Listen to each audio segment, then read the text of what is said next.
Hi, welcome to Season 3 of Broken Silence. I'm Sanyya Gardez. I know it's been a while. We missed you. Hope you missed us too.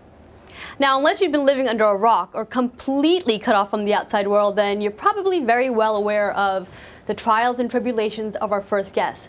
Somebody whose career BritAsia has always supported, and somebody who will continue to support. The invincible Garry Sandhu joins us today, along with his legal representative, Rajiv Sharma. Thank you guys for being here today. No problem. Garry Sandhu arrived in the UK a decade ago, doing odd jobs and merely getting by. He burst onto the Bhangra scene in 2010, and now he's a household name. His amazing rise to the top was confirmed when he walked away with the Best Newcomer and Best Male Act at this year's BritAsia Music Awards. His recent single Freshie celebrates his own Desi roots. Recently, his immigration status has come under attack. He was detained by officials in October and was booked on a flight back to India for November 1st. He has been released while his case is under review and joins us in studio for a no-holds-barred conversation to discuss his case, his music, and his life. So, Garry, what's been going on? Fill us in. Last 2 weeks, I spent time with my freshie friends, detention centre. Yeah. 2 days I'm out now asking what you're going to say. So this is the first interview you're doing since you've been out, right? Yeah, this is it, yeah. What happened? I mean, why were you in for 2 weeks, for those that aren't aware of what happened? You know what, it's better if you ask my solicitor. Okay. It will tell you the details. Rajiv, tell us what's going on, fill us in. Okay, so people probably know that Garry's immigration status was somewhat precarious over the last few years. Well, let's start with that. Okay, what was Garry's immigration status? Well, he entered the United Kingdom in 2002. When he entered, he claimed asylum. Things happened with his asylum claim. It wasn't really something that he pursued fully. There was a decision on the asylum claim, but in the meantime, I think it's accepted by everyone that Garry went to ground, which is basically that he disappeared from the authorities. He's remained in the United Kingdom ever since. He did make an application in 2010, so he brought himself to the attention. Did you say Garry disappeared from the authorities for a little while? I mean, he's Garry Sandhu. He's a very well-known celebrity. No, How was that possible? We understand that, but what happened was that in 2002 he made this application. He claimed asylum. A decision was taken on that. It was refused, and then an appeal was made. The appeal wasn't pursued, although a decision was made on that. In the meantime, Garry had basically slipped through the net, as a number of individuals had at that time, and had remained in the United Kingdom since then. Really, without the authorities, without the UK border agency knowing where he was or what he was doing. Okay. Well, obviously, he's still here. We're very lucky to have him. What happened a couple of weeks ago to put him inside? Well, I mean, it goes back a bit further than that. It goes to 2010 when he made an application, or he brought himself to the attention of the authorities for what's called a legacy scheme. We won't get into that too much. But basically, when he brought himself to their attention, they asked him to report.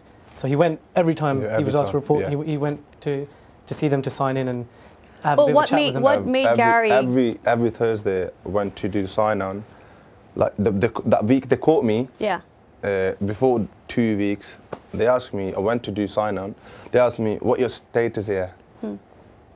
Because I thought I'm a legacy case on the queue, because every month I ring them up, oh, what's going on with my case? Because 2010 I applied for my legacy. They goes, no legacy on the computer. What's a legacy case anyway? I'm not familiar with it. Okay, the background of the legacy scheme is that individuals who came to the United Kingdom and claimed asylum before 2007 were then all put into this category after 2009 onwards, that if they'd claimed asylum and they were either still in the country or waiting a decision for whatever reason, they could bring themselves to the attention of the authorities under this legacy scheme. The rough estimate is that there were 450,000 people that the authorities didn't know about. Oh, right, okay. Garry was one of these. Then, story matching, and then legacy, they asked me for my legacy, like, you got any proof? Yeah, I got proof at home. I'll bring it with me next time. Next time, take it with me, the officers change. The same, I bought it with me, my proof. No one's seen it. I thought, then the next week I went, the week they go, Mr. Singh, we're gonna remove you. I goes, okay then, carry on in it. Then solicitors, and then my friends that support me, like. So right from there they took you in?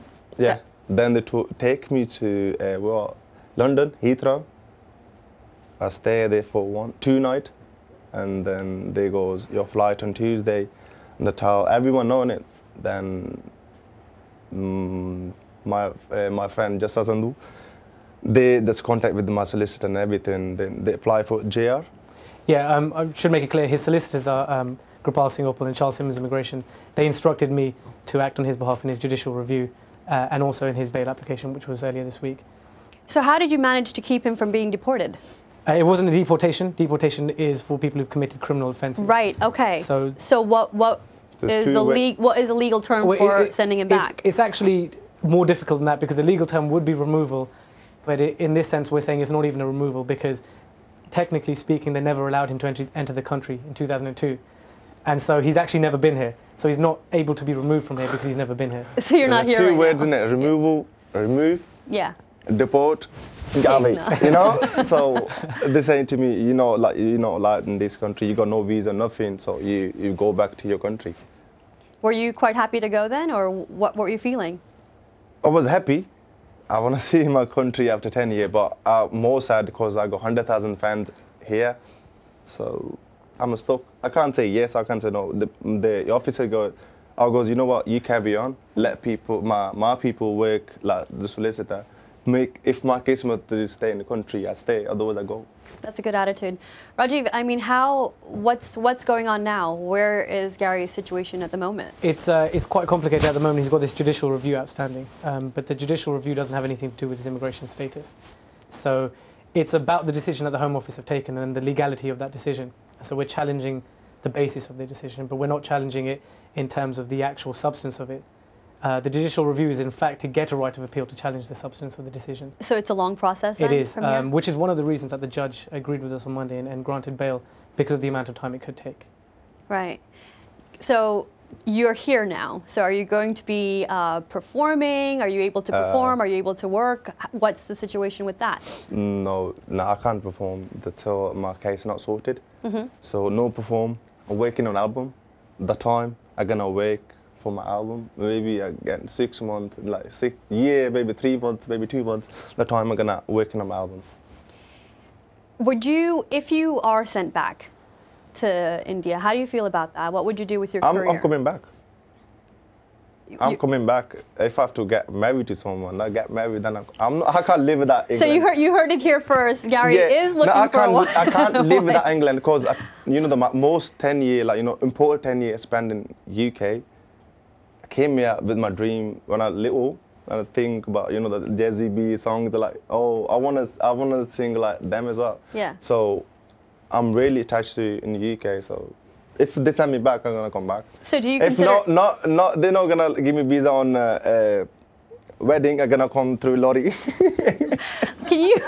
All right, okay. Did you? Is that how you got here initially? That's a joke, but because I'm properly attached to the UK, so. Is that because the fans have been so good to you? Yeah, but fans, like my family friends, my gym people, the old people. So I can't live without England. It's a very interesting story of how you got here in the first place. Can you tell us a little bit about that? I came here through Lagos, Nigeria, stayed there 3 months, and then they made, everybody know, immigration know, everyone know. They made a ticket, my agent made a ticket by England to India. They bought me in Nigeria first, then they goes, when you gonna land UK, just flip your passport. Me and my friend sit on a plane. He just 30-40 minutes. He went to the toilet. Tick, tick, tick, tick. He hit his passport. They goes, you go. I goes, no, let another 4-5 hours. If they take us back, what are you gonna do? Yeah. Then I wait for 5-6 hours. Then I went to toilet. I just ripped it out. Then land UK. They go. We just chilling around. They go. So the agent told us just wait in the toilet for a couple of hours. So at the airport? They won't find out where you come from, okay. Which plane. Just me and my friend, he's sitting in that toilet. I'm sitting on that, and we're talking. Oh, let's go, innit? Then after that, they caught us, innit? Then. So you came out, and then obviously you had to go through immigration. Then caught us, and then they took us to Cambridge. Yeah, Cambridge. Is that Cambridge? Detention centre. Yeah, Cambridge Detention Centre. Applied for asylum. refuse, blah blah. Apply for appeal, they refuse. Then they let me go. Oh, you come on a sign. I didn't go. 'Cause that's how the agent told us. Don't go back to do sign on. So were you scared the last 10 years, you know, living here Without illegally? passport, yeah, you were know, you scared? You know, yeah. Every time, you know, you can't go out. First, like, you know, one of my friend, he's scared of ambulance. You know, we thought police are in it. Police come but it's hard with that passport, living in the UK, any country. All my friends, they go to holidays, you know, they all from here. It's hard. Yeah. So, Rajiv, how easy is it for people to slip from the system? Well, if we look at the legacy scheme, 450,000 people fell within just that. So that's a large number of people in that. And they're saying that since 2007, it's probably the same number again.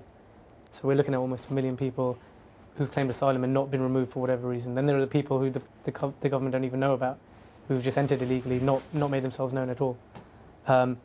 It may be easy for them to get here, but living here is probably a bit more difficult than that. Right. We're in conversation with Garry Sandhu. We'll be back after this short break.